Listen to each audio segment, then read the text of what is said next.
Comme cela a été parfaitement théorisé, quel que soit le système constructif, le maître mot est toujours l'anticipation. Ce qui est vrai pour toute construction l'est a fortiori pour les constructions biosourcées à forte part de préfabrication.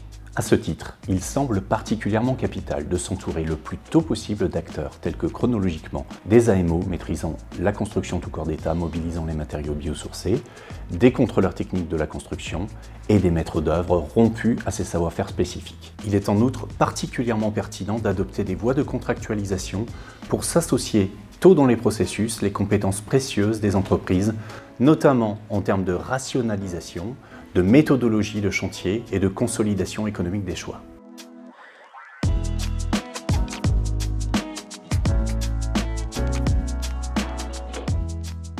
En construction biosourcée, il est difficile de dissocier les préoccupations de structure d'une part, d'enveloppe d'autre part et enfin de seconde œuvre. Il faut au contraire y réfléchir en même temps, de façon itérative et de la façon la plus intégrée possible. Favoriser des macro-allotissements peut donc être avantageux en tentant de regrouper les corps d'état à préoccupation proches. Les macro-lots visant la mise hors d'eau la plus rapide est par exemple à favoriser. Le dessin du simple trait ne suffit plus. Il faut au contraire véritablement entrer dans une maîtrise effective et très avancée de la façon dont on construit, par exemple une contrecloison, où on place un montant, un rail, un isolant, comment on se raccorde sur un pare-vapeur, où se placent des coulisses de volets roulants, comment on réalise un calfeutrement de menuiserie, etc. Et cela dès les premières phases de projet. Pour la maîtrise d'ouvrage, les durées de conception et de préparation de chantier peuvent ainsi être éventuellement plus longues, pour des durées de chantier, en général, significativement plus courtes. De même, en phase chantier, il ne viendrait à l'idée de personne de couper des armatures de précontrainte pour faire passer une canalisation d'évacuation. Ainsi, on ne coupe pas une solive ou un montant, on ne perce pas un pare-vapeur ou un pare-pluie et on n'incorpore pas de prise ou de gaine électrique sans y être explicitement autorisé.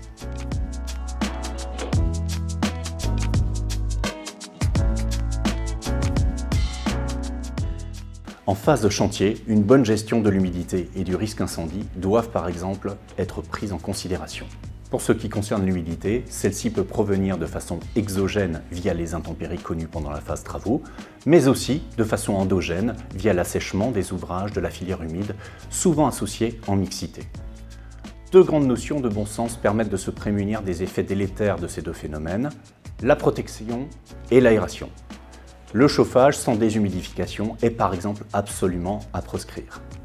Des plans d'action qualité détailleront les mesures les plus adaptées pour éviter les principales sources de risque, mettre en place les bonnes métrologies et engager les actions correctives en cas de dérive. Pour ce qui concerne le risque incendie en phase chantier, comme pour les monuments historiques, ce risque est assez bien identifié et les moyens de s'en prémunir aussi. La première action de prévention consiste en une information permettant les prises de conscience des acteurs qui produiront aussi un plan d'action qualité pour la gestion de ce risque.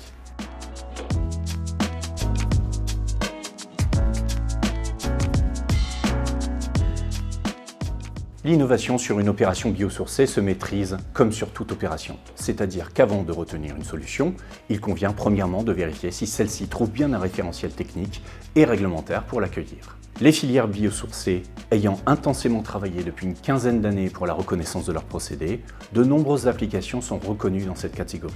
Par exemple, la plupart des procédés de poteaux et poutres en bois massif et en bois lamellé collé, les constructions de maisons et de bâtiments à ossature bois, l'exécution de certains ouvrages en béton de chanvre, certains remplissages isolants et certains supports d'enduit en paille disposent de référentiels traditionnels.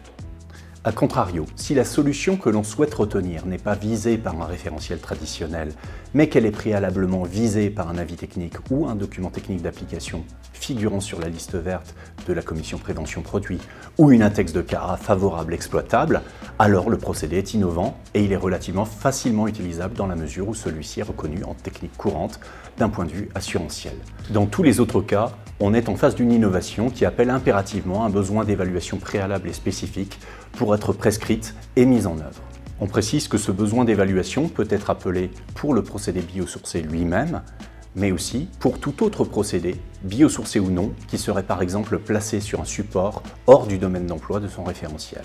À titre d'exemple, à date, s'il existe plusieurs solutions traditionnelles de revêtement extérieur sur la construction ossature bois relevant du DTU 31.2, la hauteur et ou la situation géographique de la construction peut être un critère particulièrement prégnant dans l'étendue ou la restriction du panel de choix de solutions traditionnelles ou innovantes reconnues en technique courante. Pour encourager l'émergence de solutions par la facilitation des évaluations à mener, on peut citer des initiatives remarquables portées par la Solideo, le CSTB et la filière bois dans le cadre du Village des athlètes des Jeux olympiques et paralympiques de Paris 2024.